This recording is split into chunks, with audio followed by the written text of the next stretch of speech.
Bonjour. Alors, les pronoms relatifs en français. Oui, je sais, ça peut faire un peu peur au début. Mais promis, on va démystifier tout ça ensemble. En quelques minutes, ça va être limpide. Allez, on y va.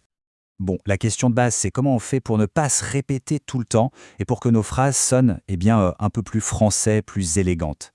Et bien justement, c'est là que les pronoms relatifs entrent en jeu. Ce sont eux la clé pour avoir un discours qui coule tout seul.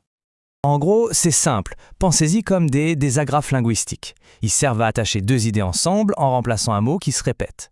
Et hop, on se retrouve avec des phrases bien plus intéressantes, bien plus riches.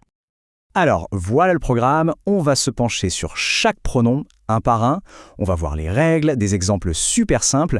L'idée, c'est vraiment de passer de « Ah, c'est quoi ce truc ?» à « Ah, mais en fait c'est logique », étape par étape. Allez, c'est le moment des présentations. On a nos 4 stars du jour, qui, que, où et dont.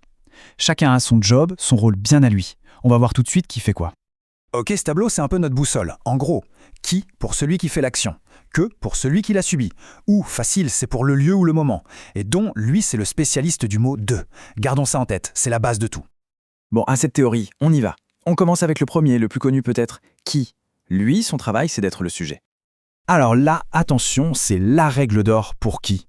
Une chose à retenir, c'est ça. Après qui, il y a toujours un verbe. Toujours. Pourquoi ? Parce que qui, c'est lui-même le sujet de ce verbe. C'est aussi simple que ça.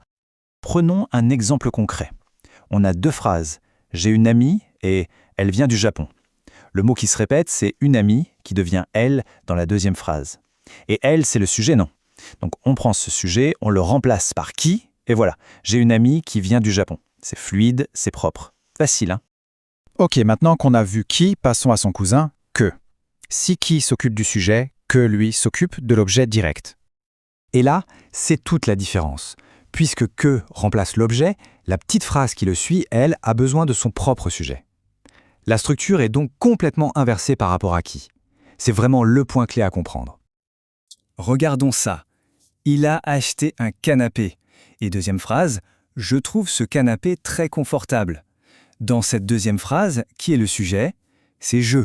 Et ce canapé, c'est l'objet direct. Donc on remplace cet objet par que. Résultat, il a acheté le canapé que je trouve très confortable. On voit bien, je est toujours là comme sujet. Voilà, le face-à-face, c'est ça qu'il faut retenir. Qui plus verbe. Que plus sujet plus verbe. Honnêtement, si on grave ça dans sa tête, on vient d'éliminer la grande majorité des erreurs possibles entre les deux. C'est vraiment la différence fondamentale. Allez, on continue avec « ou ». A priori, c'est le plus simple de tous. Mais attention, il y a quand même un petit piège, un grand classique dans lequel tout le monde tombe. Le principe est super simple. Où est utilisé quand le mot qu'on veut remplacer nous dit « eh bien, où ou quand quelque chose se passe ». C'est un complément de lieu ou de temps. Et voici la question qui tue. On voit un nom de lieu, disons Paris. Est-ce que ça veut dire qu'on doit forcément utiliser où ? Eh bien, non. Et comprendre pourquoi, c'est vraiment essentiel. Et là, c'est l'exemple parfait. Ce qui compte, ce n'est pas le mot Paris, c'est son rôle dans la phrase. Si on dit « j'habite à Paris », indique le lieu, donc c'est « où ». Mais si on dit « je visite Paris », là, Paris est l'objet direct de visiter. Et donc, on doit utiliser « que ». C'est la fonction qui décide, pas le mot. Ah, et petit rappel, où ne sert pas que pour les lieux, il marche aussi pour le temps. Par exemple, le jour où il a plu, le moment où c'est arrivé. C'est le même principe. Bon, on arrive au dernier, celui qui fait souvent un peu peur, dont. Mais en réalité, il y a une astuce, une sorte de clé secrète toute simple pour le maîtriser. Alors voilà, la clé secrète, c'est ça. Dont remplace tout ce qui est introduit par la préposition de. C'est tout. C'est la seule chose à savoir. Si on voit une construction avec de, le réflexe, c'est dont.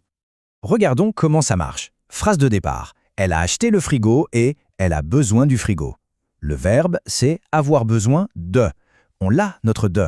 Donc on prend du frigo et on le remplace par dont. Ce qui donne, elle a acheté le frigo dont elle a besoin. Et oui, petite info sympa, le mot frigo vient en fait du nom d'une marque. Ok, super, on a vu les 4, maintenant on récapitule tout ça dans une sorte de fiche mémo pour que tout soit bien clair. Et voilà, le résumé ultime, c'est la fiche à garder sous la main. Qui plus verbe, que plus sujet plus verbe, où pour le lieu ou le temps, et dont quand il y a de dans l'idée. C'est aussi simple que ça. Et il faut vraiment le garder à l'esprit. Savoir bien utiliser ces 4 petits mots, c'est un vrai pas de géant. C'est ce qui fait passer d'un français scolaire, à un français qui sonne vraiment fluide, vraiment naturel. Et voilà, maintenant on a les outils en main pour construire des phrases beaucoup plus riches, beaucoup plus précises. La seule question qui reste, c'est par quoi va-t-on commencer? Qu'est-ce qu'on a envie de décrire en premier avec tout ça?